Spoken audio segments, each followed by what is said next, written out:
She called him her property in a courtroom full of people, a 7-month-old 200-pound Tibetan Mastiff who had followed a stranger home in the rain. And when the judge asked him to go to his original owner, he didn't move. He pressed his massive body against the woman who had chosen him, trembling so hard the wooden floor vibrated beneath him. That was the moment everyone in that room understood. This wasn't a lost dog. This was a dog who had finally been found. Rachel Bennett was 31 years old, newly divorced and living in a house in Willow Creek that echoed in a way that felt intentional, like the walls had been built specifically to remind her she was alone. She had a steady job as a graphic designer, a kitchen she barely used, and a Saturday morning routine that hadn't changed in 8 months. Coffee, silence, the same 4 walls. She wasn't looking for a dog. She told herself that clearly on the night of November 14th when she was walking home from the grocery store in freezing rain and heard something behind her, heavy, rhythmic, like the footsteps of something that didn't belong on a sidewalk in a quiet suburb. She turned around. He was enormous, a 7-month-old 200-pound Tibetan Mastiff puppy, if you could call 200 pounds a puppy, with golden fur matted flat against his body from the rain, amber eyes that caught the streetlight like 2 small fires, and a face that looked ancient, like something carved into a mountain 1,000 years ago. He wasn't frantic, he wasn't barking, he was just standing there, in the rain, looking at her, waiting. Rachel stood still for 11 seconds. She counted. Then she opened the gate to her house, and Leo walked in like he already knew the address. The next morning, she spent $94 on a bag of large breed puppy food, $37 on a collar wide enough to fit his neck, and $210 on an emergency vet visit to check if he had a chip. He didn't. No collar, no record, no owner on file anywhere. The vet called him a ghost. Whoever had this dog either lost him or let him go. The bill came to $341. Rachel's checking account showed $1,847 after she paid it. She looked at the number for a long time. Then she looked at Leo, who was sitting in the passenger seat of her car with his massive head resting on the dashboard, steaming up the windshield with each breath. She drove home. The first week was chaos in the best way possible.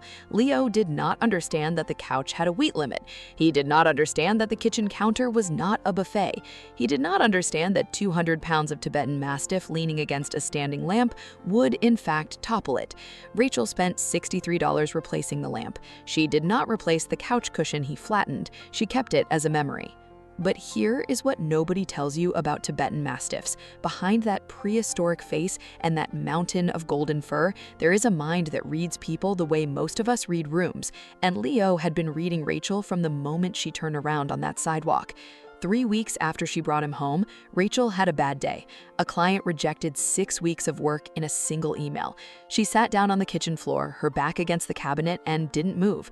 Leo came in from the living room slowly. He didn't jump, he didn't bark. He lowered his 200-pound body to the floor beside her, rested his enormous head on her knee, and exhaled once deeply, like he was releasing something on her behalf.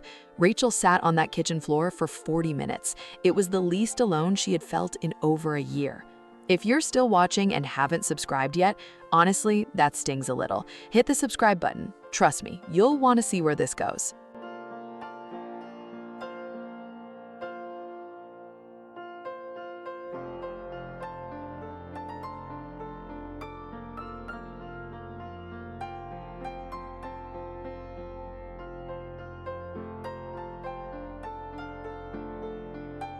By February, a routine had formed. Every morning at 6:22, Leo would stand outside Rachel's bedroom door and sneeze. Not bark, sneeze. One loud, theatrical sneeze that shook his entire body. If she didn't respond in 30 seconds, he sneezed again. It worked every time. Rachel bought a $28 doormat with his name on it and put it in front of his self-designated corner of the living room. She told herself it was practical.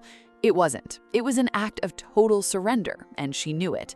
Then came the knock at the door. It was a Tuesday afternoon in March.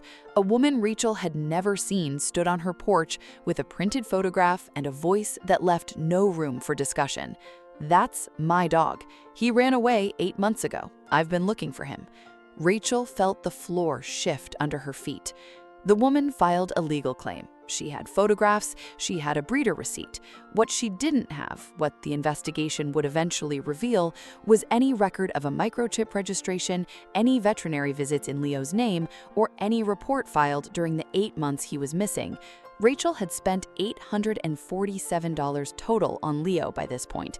Food, vet visits, supplies, the lamp, the doormat. Every receipt was in a folder in her kitchen drawer. She brought that folder to the courthouse. The hearing was held on a Thursday morning. The courtroom was small and smelled like old paper. Rachel sat on the left side with Leo on a leash at her feet. The woman sat on the right. When the judge asked for a behavioral demonstration, the woman stood up and called Leo's name in a sharp, commanding voice. Leo didn't move. His ears flattened, his body pressed sideways into Rachel's leg, all 200 pounds of him trembling faintly, not with aggression, but with something that looked, to everyone in that room, unmistakably like fear. Then Rachel said his name, quietly, just once. Leo's tail began to move. His whole body shifted. He pressed his enormous head into her hand and exhaled that same long, deliberate breath she had come to know as his way of saying, "Here, I'm here, we're fine." The woman's attorney had no follow-up. The judge's ruling came 11 minutes later. Negligent abandonment, forfeiture of claim. Leo was, in the eyes of the law, exactly what he had always been in Rachel's kitchen, on her flattened couch cushion, outside her bedroom door at 6:22 every morning. Hers. Rachel paid $415 in legal fees to make it official. She didn't think twice. Today, Leo is 14 months old and has reached what the vet estimates will be close to his full size. He still sneezes Rachel awake every morning. He still treats the kitchen counter as a reasonable eye-level surface to investigate. He still takes up 2/3 of the couch. Rachel bought a second couch cushion, but puts it on the floor for him every evening, and he uses it exactly never. She doesn't eat dinner alone anymore. She doesn't walk into a quiet house. She walks into 200 pounds of golden fur, a tail like a slow metronome, and eyes that still hold something ancient and steady, like he knows something about loyalty that most people are still learning.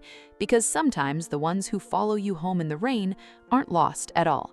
Sometimes they know exactly where they're going.